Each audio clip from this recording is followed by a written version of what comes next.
Danny Andrew, talking a little bit more about hashtag Me Too and finding out, one, if you haven't watched the prior videos on this, it'd be good if you went back and watched them, but I was raped at the age of 11 by the neighbor down the street. He was 16, and he was my friend, and I see that now as a grooming process, that he was looking to find me in a situation where no one else was around, and he knew that I was not likely to tell, that I had been molested before, and he had probably done this before, even at the age of 16. The thing about predators are that probably they have been hurt themselves. I don't believe that people are born evil. I believe they are made to be that way. And it's that hurt people hurt people. Let me say that again. Hurt people hurt people. People are not born coming out of the womb as awful people, as people that are going to hurt someone. I'm sure that someone somewhere is going to disagree with me that someone is born with this awful gene, and I suppose it's possible, but I also know that I am in classes to become a psychologist. By this time next year, I should have my associate's degree as a psychologist in psychology. I'm a long ways from my master's degree in psychology, which I'm going to get. But I believe that people who have been hurt, some get help, many get help, but there are some who go on and become predators. But I believe it's because they've been hurt too, and that is what has enabled me to put down the anger, put down the rage, and say, maybe it's going to be a little bit easier to forgive. And that doesn't mean, the forgiveness process means put down the rage, put down the hurt, and say, okay, because the hurt and the rage hurts me worse than it ever does the person who hurt me, than it does him, because he isn't here. He never darkens my doorway, and he's never going to, because forgiveness doesn't mean that you go hang out with that person again. That doesn't mean that you go create a relationship with that person again. You don't need to. You shouldn't create a relationship with the person who hurt you. You shouldn't create a relationship with the person who abused you.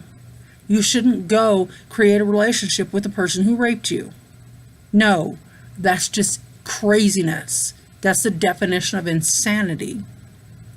But holding on to the hurt and the rage is just hurting you more. So, learning to accept what happened as it happened.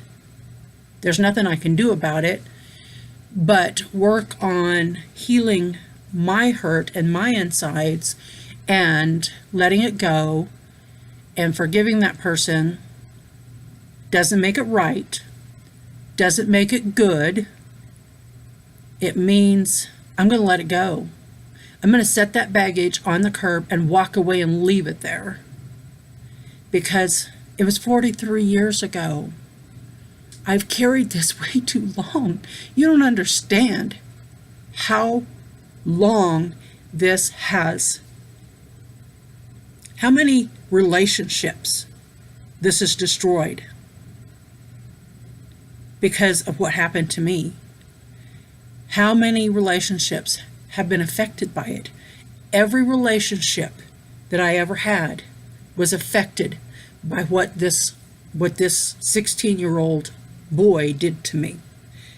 Every relationship, every boyfriend, every husband. I had 3 husbands. I had boyfriends.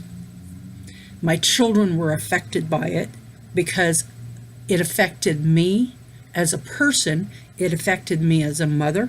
It affected me as an employee because it screwed with my head. Think about it. That I did, in the first video I talked about $151,000 is what it costs just to treat someone. That's counseling, that's doctor visits, that's when they talk about somatic illnesses, it affects you in the head, it affects you in the stomach trouble, headaches, all of that. One rape affects you the rest of your life. Don't kid yourself. It affects you daily. Every single day of my life has been affected by what that man did to me. It is very important to go get counseling, sit down and talk about it. It's like a pus pocket down in my gut, in my stomach, in my heart, in my head.